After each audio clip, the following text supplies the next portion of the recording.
नमस्कार दर्शकों, आप सभी का बापू की आवाज़ न्यूज़ नेटवर्क में स्वागत है।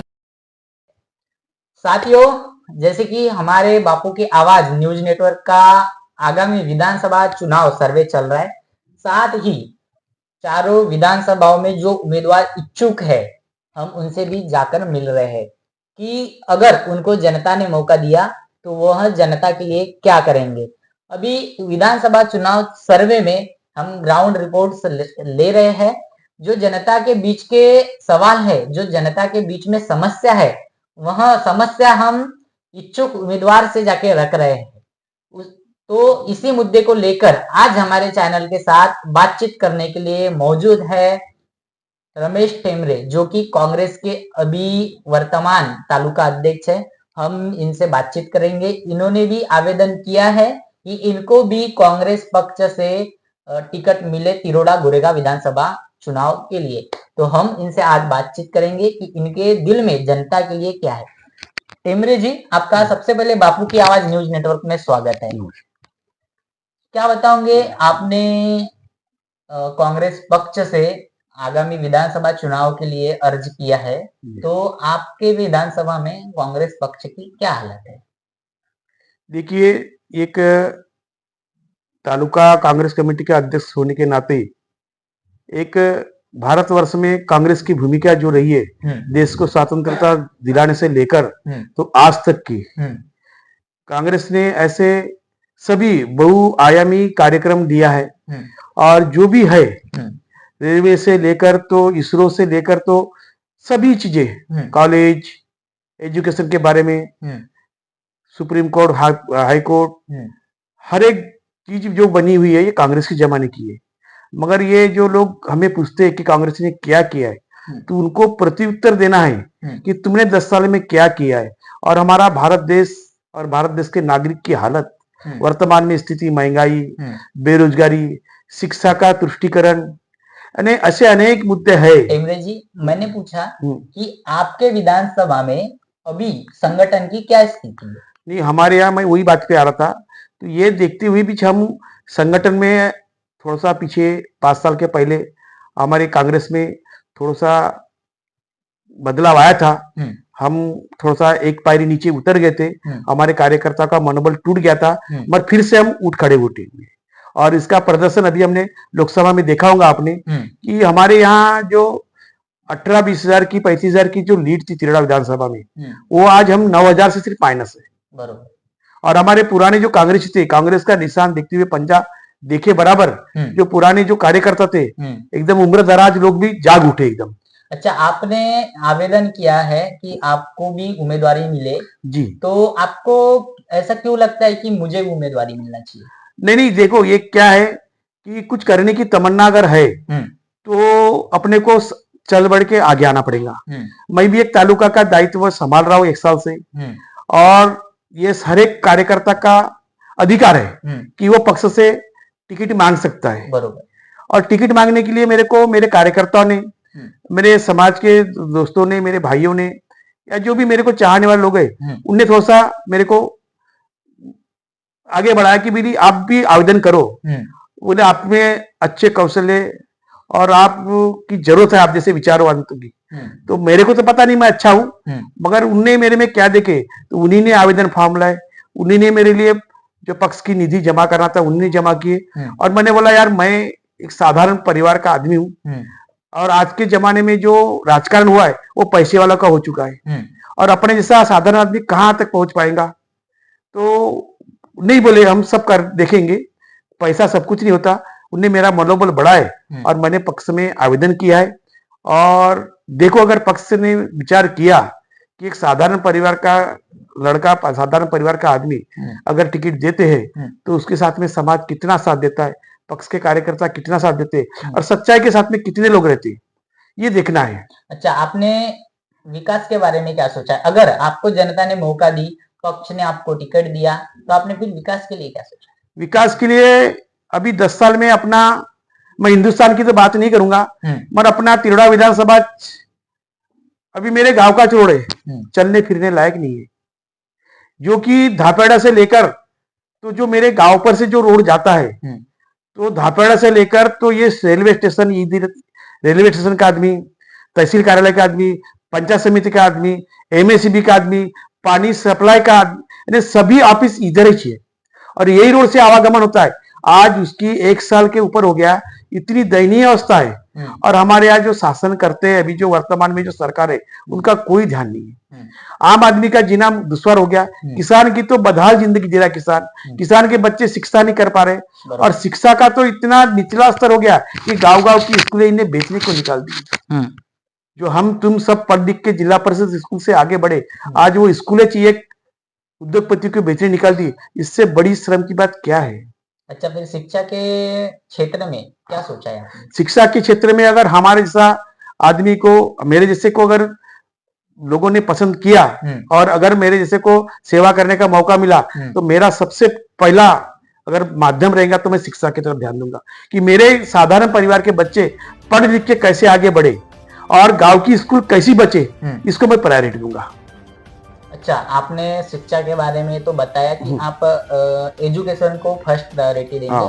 मैं पूछना चाहूंगा कि जैसे शिक्षा महत्व की है, उसी प्रकार किसान भी बहुत जरूरी है। बहुत जरूरी है। और आपको पता है और सभी को पता है कि गोंदिया जिला यहाँ चावल नगरी के नाम से जाना जाता है। तो आपने किसानों के हित में क्या सोचा? किसान बदहाल जिंदगी जी रहा है और किसान का तो एक मैं साधारण नागरिक की हैसियत से ये बोलूंगा कि किसान की पहले से ही प्रताड़ित हो रहा है। किसान का कोई माँ बाप ही नहीं है। मैं अपने पक्ष की भी बारे में बोलूंगा कि किसान भारत कृषि प्रधान देश है।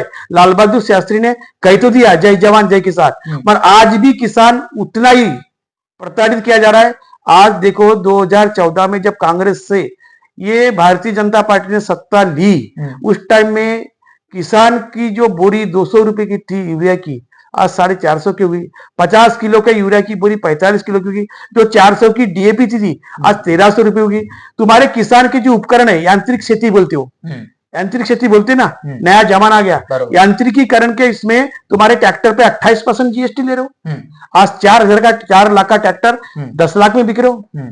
शर्म लगने को ना। जितने भी उपकरण है यांत्रिकीकरण के, वो उपकरणों पे तुमने 18% से 28% जीएसटी लगा दियो। डूब मरने को ना। फिर किसान का उत्पादित माल है, इस पर भी क्यों नहीं जीएसटी लगा दी?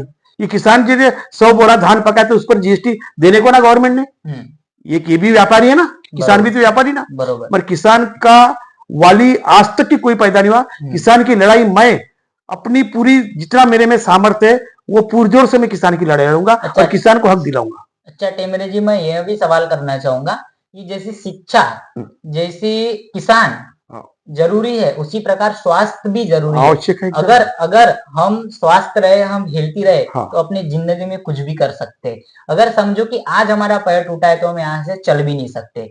हमारे गोंदिया जिले में एक ही ऐसा रुग्णालय है जो सामान्य रुग्णालय, केटीएस रुग्णालय है। वहां की हालत आपको पता ही है। मैं पूछना चाहूंगा कि अगर आपको जनता ने मौका दी तो आप शिक्षा के बारे में अच्छा करने वाले हो, आप किसानों के लिए अच्छा करने वाले हो, आप स्वास्थ्य के बारे में क्या करोगे? देखो, जो मूलभूत गरजा होती है जीवन जीने के लिए और सर्वसाधारण आदमी के लिए, तो एक शिक्षा के साथ साथ आरोग्य अति आवश्यक है। और आरोग्य का स्तर अब ये 10 साल में इतने निचले लेवल पे चले गया कि जो पीएससी जो गांव-गांव में खुली है, सब सेंटर खुले, अपने तालुका लेवल पर जिला रुग्णालय है, जिले के जो रुग्णालय, इसमें की व्यवस्था इतनी चरमरा गई है कि वहां कोई अधिकारी सुनता नहीं, पेशेंट का कोई वाली नहीं है, ना दवा टाइम पे आती और न कोई किसी प्रकार का, यानी आम आदमी का जीना। अरे सुंदर अगर शरीर है तो तुम कुछ शिक्षा ग्रहण कर पाओगे, समाज सेवा कर पाओगे या कुछ भी कर पाओगे। अगर तुम्हारा शरीर ही साथ नहीं दे रहा है, तुम्हारा आरोग्य बराबर नहीं है, और आरोग्य की स्वास्थ्य की जो अपनी यहाँ की व्यवस्था है इतने निचले स्तर पे गई है कि देखो कितने साल हुआ जिला का रुग्णालय मेडिकल कॉलेज आया है, आज तक उसकी बिल्डिंग नहीं बन पाई। बरोबर। कितनी बार तुम उद्घाटन करोगे एक ही चीज को बार बार? आप इसके लिए क्या प्रयास करोगे? आप विधानसभा में क्या इसके लिए सवाल आवाज उठाओ? इसकी आवाज, जैसी शिक्षा का मैंने कहा है पहले, शिक्षा के साथ आरोग्य का भी मेरे को प्रायोरिटी देके मैं विधानसभा में चिल्ला के मेरे गोंदिया जिले का, मेरे तालुका का नहीं, मैं जिले का आरोग्य का प्रॉब्लम सॉल्व करने की, चिल्लाने की वहां आवाज उठाऊंगा। ये मेरा वादा है। अच्छा, आपको पता है कि भारत देश में युवा सबसे ज्यादा रहते हैं। युवाओं का देश भारत देश माना जाता है, लेकिन आज बेरोजगार है, युवाओं को रोजगार नहीं मिल रहा है। तो आपने रोजगार के संबंध में क्या सोचा है? देखो, आजकल बेरोजगारी की तो कोई सुनाई नहीं दे रही। बेरोजगारी इतनी बढ़ गई कि आज से 10 साल में जितनी भर्ती का इनने लालच दिखाया था कि साल के हम 15 लाख बच्चों को नौकरी दिलाएंगे, तो 15 लाख क्या 15,000 महाराष्ट्र में भर्तियां नहीं हुई। सभी डिपार्टमेंट में देखो, सभी पद रिक्त है और मैक्सिमम बच्चे ओवरेज हो गए। अच्छे अच्छे इंजीनियर लोग, क्वालिफाइड लोग बेचारे प्राइवेट कंपनी में 10-10, 15-15 हजार में काम कर रहे हैं। मजबूरन कोई मुर्गी काट रहा है और हमारे भारत के पंतप्रधान भजे बनाओ चाय बेचो का उनको। टेमरे जी, हमारे पास टाइम कम है। हाँ, ठीक है। हमने पूछा है कि आप युवाओं के लिए रोजगार के संबंध में क्या करोगे, वही बता बस ये बताइए।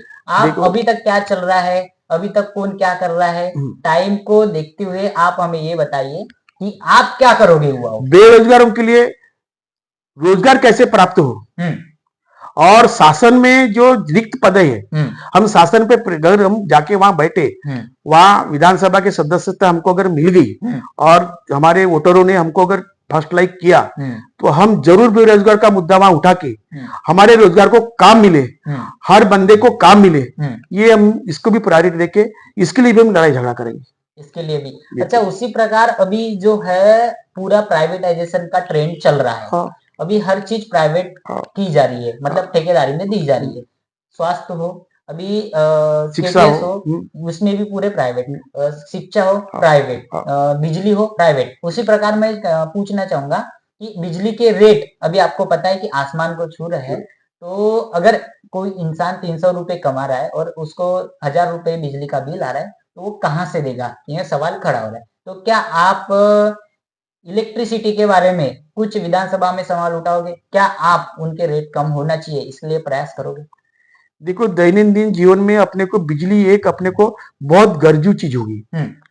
घर घर में बिजली की आवश्यकता उतनी पड़ रही है, मगर हमारे दुख की बात एक है कि महाराष्ट्र में सबसे ज्यादा बिजली हिंदुस्तान के अगर उत्पादन होता है तो महाराष्ट्र में होता है। और महाराष्ट्र के जो शासन करते हैं वो सबसे महंगी अगर बिजली अगर कहीं है तो अपने महाराष्ट्र में है। बड़े दुख के साथ में और खेत के साथ में मेरे को कहने जा रहा है कि हमारे बिजली की जो दर है, आज साधारण आदमी को 1500-1200 रुपए बिल आ रहा है और ये उसके इनकम के हिसाब से उसको बहुत भारी पड़ रहा है। तो जरूर हम इसका मुद्दा उठाएंगे कि भी बिजली का बिल जो है जब से ज्यादा उत्पादन जब महाराष्ट्र में हो रहा है, तो हमारे यहाँ के महाराष्ट्र के नागरिक को बिजली कम से कम और रियायत दर में, और इन्हें अतिरिक्त जो कर जो लगा चुके एमएसईबी ने, वो इतनी ज्यादा कर लगा चुके कि और काय के यार वो पैसा कहां जा रहा है, आज तक इस बात पर चर्चा ही नहीं हुई है। न सदन में हुई है, न विधानसभा में हुई है, न इसके तरफ किसी जनप्रतिनिधि का ध्यान ही नहीं है। तो हम वही तो पूछ रहे हैं कि आपका ध्यान रहेगा? बिल्कुल ध्यान रहेगा। मैं जरूर ये मुद्दा उठाऊंगा कि जो अतिरिक्त भार, अतिरिक्त जो तुम कर आकारणी कर रहे हो बिजली बिल के अलावा भी, ये पैसा जाता कहां है? उसी प्रकार मैं पूछना चाहूंगा कि भ्रष्टाचार भी बहुत बढ़ चुका है, तो क्या आप भ्रष्टाचार को कंट्रोल करने में, मैं तो ये बोलना नहीं चाहूंगा कि खत्म हो जाए, क्योंकि भ्रष्टाचार खत्म होगा या नहीं होगा वो तो मुझे नहीं पता, लेकिन मुझे इतना पता है कि भ्रष्टाचार कंट्रोल हो सकता है। जैसा कैंसर है कि कैंसर की अभी तक दवा नहीं बनी है, एंटीडोज नहीं बना है, लेकिन कैंसर को कंट्रोल किया जा सकता है। तो उसी प्रकार भ्रष्टाचार को भी कंट्रोल किया जा सकता है। और मुझे ऐसा लगता है कि अगर भ्रष्टाचार को कंट्रोल करने में किसी का बड़ा हाथ हो सकता है तो वो जनप्रतिनिधि का। और अगर आपको जनता ने मौका दी तो आप इसके लिए क्या प्रयास करोगे? देखो, जिस बात को लेके सरकार में बीजेपी आई थी, मुझे खेद है और दुख हो रहा है इस बात को कहने में, और ये विषय बहुत गंभीर पूर्वक है।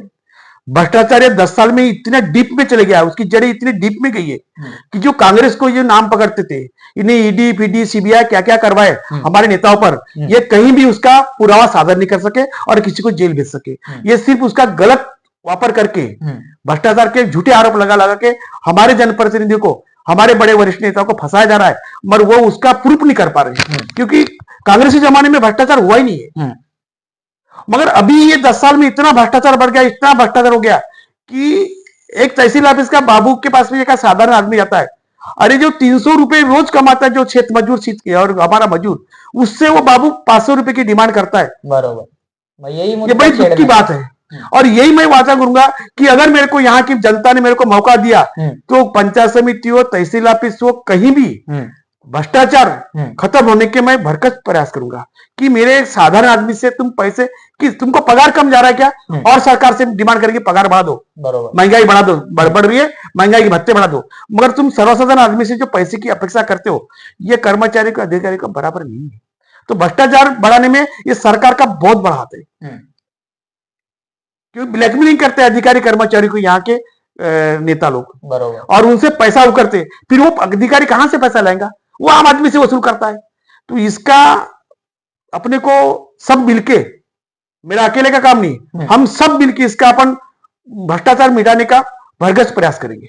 अच्छा, मैं एक आखिरी सवाल करना चाहूंगा कि आप तिरोड़ा गोरेगांव विधानसभा के वोटर्स को, साथ ही जो आपके पक्ष के और महाविकास आघाड़ी के वरिष्ठ है, उनको क्या निवेदन, क्या विनती करना चाहोगे? मैं मेरे तिरोड़ा गोरेगांव विधानसभा की जनता से यही अपील करूंगा कि देखो, मैंने पक्ष में आवेदन तो किया हूं, मगर आपका आशीर्वाद, और आपके आशीर्वाद के साथ साथ आपका ही पैसा, आपका ही श्रम, सिर्फ मैं एक माध्यम रहूंगा। मैं अपना पूरा जीवन, अगर मेरे को मौका दिए तो मैं समाज सेवा में, ये तिरोड़ा गोरेगांव विधानसभा की जनता की सेवा में अर्पण करूंगा। और मेरे को जो भी शासन से जो भी कुछ मिलता है वो मैं पूरा मेरे जनता पर निछावर कर दूंगा। मेरे को मेरा परिवार पालने के लिए कोई किसी प्रकार का या ना मेरे को सुरक्षा लगेगी। अरे जनता से प्रतिनिधि आते हो, तुमको क्यों सुरक्षा होना यार? मेरे को ना सरकार की सुरक्षा लगेगी, ना मेरे को पुलिस डिपार्टमेंट की सुरक्षा लगेगी, ना मेरे को किसी प्रकार का शौक है, ना कोई बुरी व्यसन है। मैं सिर्फ जो भी मेरे को शासन से, क्योंकि मेरे को जनता ने भेजा है, जनता ने भेजा क्या है, तो जनता का जो पैसा है वो मेरे को मिलेगा, तो वो मैं जनता पर विचार करूंगा, उनके दुख सुख में साथ दूंगा, उनके पढ़ाई की में साथ दूंगा, उनकी बीमारी में साथ दूंगा। ये मेरा एक ध्येय बोलो या मेरा एक कुछ नई कंसेप्ट है। मेरे को मेरा परिवार पालने के लिए मेरे पास में मेरे जो है वो सक्षम है। मेरे को जो अगर मौका दिए इस जनता ने, तो मैं पूरा का पूरा श्रेय जनता को देके, जो भी मुआवजा मेरे को सरकार से मिलेगा, जो भी पैसा कौड़ी, जो भी रियायत मिलेंगी, वो सरकार की जो रियायत मिलेगी वो मैं जनता के लिए समर्पण कर दूंगा। अपना पूरा शरीर, अपना पूरा जीवन ये सेवा में समर्पण करूंगा, ऐसा मैं आपसे वादा करता हूं।